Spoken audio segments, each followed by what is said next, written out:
Tonight, for the first time, we heard from the 3 finalists for the top job at Raleigh PD. Yeah, they took part in this virtual forum that was moderated by the consulting firm that the city hired to conduct the search. CBS 17's Amy Cutler is at tonight's forum and joins us now with much more on the reaction to this. What was it like, that meeting tonight? Well, Rod, Angela, I spoke with the chair of the Police Advisory Board and the PBA after that meeting. Both agree all 3 candidates are qualified, and the city manager who will ultimately make this decision just can't go wrong.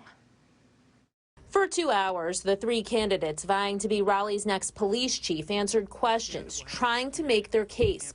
First up, Rob Lowe. He's a deputy superintendent of the Cambridge Police Department in Massachusetts. The police department was really trying to align the work that they're doing with the city. Then there's Daryl McSwain, the chief of the Maryland National Capital Park Police. I will not necessarily see this as just a job, but more importantly is a sacred trust. Finally, Estella Patterson, the deputy chief of the Charlotte-Mecklenburg Police Department.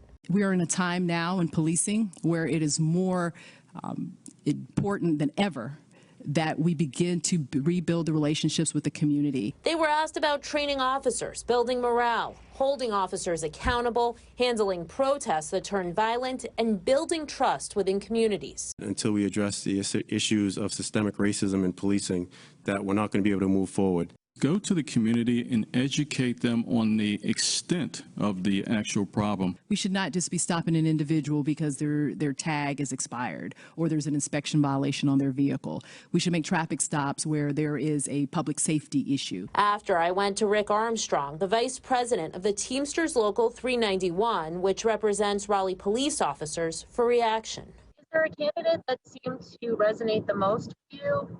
Not at this time. I also spoke with Sheila Alameen Khashoggi, the chair of the Police Advisory Board. She tells me Lowe was her favorite. He was very, very thorough in everything he said. Yeah, they had a lot of ground to cover. The city manager, again, will make the decision on who Raleigh's next police chief will be. It is expected to be announced at the next city council meeting. That's just 5 days from today on Tuesday, June 15th. We'll be following it closely. Amy Cutler, CBS 17 News.